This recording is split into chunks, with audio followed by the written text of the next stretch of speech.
Thank you, Mr. President. In a letter written in 1789, Thomas Jefferson declared, "Earth belongs to the living, not the dead." Relationships between generations, he explained, are but that of a distant set of independent nations.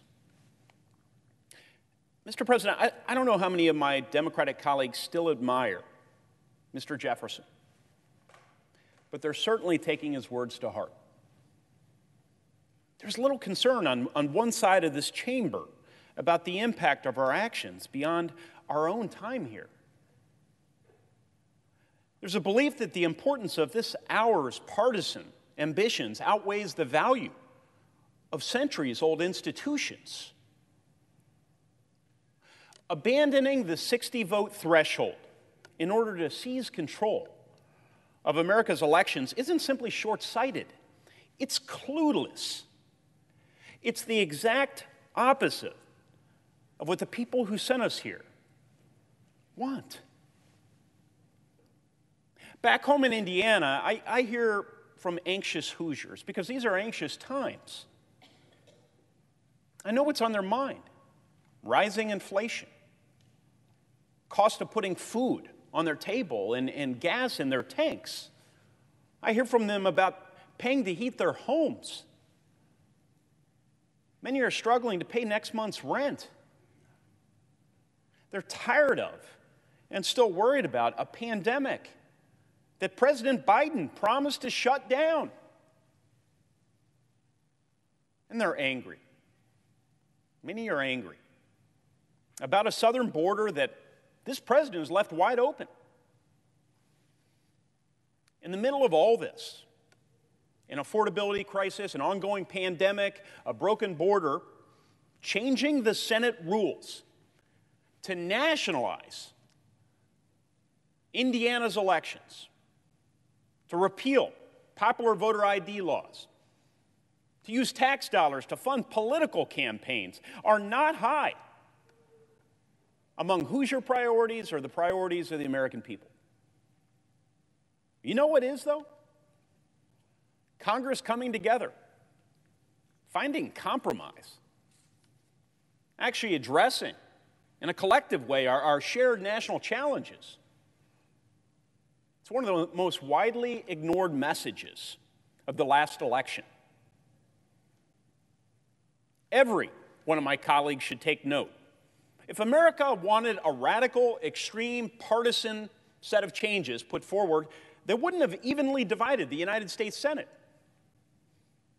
Believe it or not, they want us to collaborate. And we've shown them we're capable of doing that. Let me remind my colleagues, we formed a united front against China when it comes to competitiveness and trade policy. We helped American workers and small businesses hurt by the pandemic. We gave our troops a pay raise. Now, these and so many other achievements are really important. They're achievements that will benefit Americans now and in the years to come. We need to do more, working together.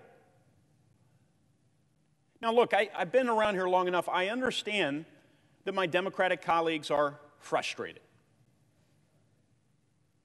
I say to my colleagues, you've had less success with your reckless multi-trillion-dollar social spending bill than you would like. I understand that. Your proposal to federalize and politicize Americans' elections has been a tough sell. I understand that. As a result, America's democracy, we are told, is in peril. And the only way to save it is to kill this 60-vote threshold. But the 60-vote threshold is not the source of our nation's dysfunction. I say to my colleagues, your Democratic radical agenda is driving much of the angst, the anxiety, and the frustration among the American people. The so-called legislative filibuster is not a threat to our democracy. Ending it is. My advice is to rethink your priorities. If you want to end gridlock, do the difficult work of actually building coalitions of support. Introduce bills to be referred to the committees of jurisdiction that Republicans can actually vote for. Allow for an open amendment process, as we did with the China bill. Now, this is the entire point of the 60-vote threshold. It's a forcing mechanism during fraught times like these that gives the minority a say in the process. It forces majorities to find ways to compromise. It incentivizes bipartisan collaboration among senators representing diverse parts of our nation with differing values, differing priorities. Americans want us to go through this hard work of finding common ground, of reconciling their differences. That's our job. And yes, it is an obstacle to simple majority rule. It is an obstacle to one party, either party, raising our institutions by the slimmest of margins. But need I remind my colleagues, this is not a direct democracy. This is a Republican, small r, form of government. Frustrating as it may be, the filibuster, in its way, is a source of, and sometimes the source of, order and even unity in Congress. Now, if you think our current political division is troubling, colleagues, torch the filibuster. Foist your unpopular partisan priorities on all Americans, and then check the health of our democracy. Pour gasoline on this raging fire. Don't be shocked by its sorry state after you do so. I'll close with a familiar caveat. Majorities, no matter their size, never endure. Looked at in the light of human history, all of us, even the most long-tenured, are here for a little more than a hiccup in time. Yes, what one party sows today, the other will, of course, reap tomorrow. Clearing the path for every grandly ambitious democratic priority aimed at reshaping our country would only clear the way for a future Republican effort to repeal and replace it with one of our own, with even greater scale.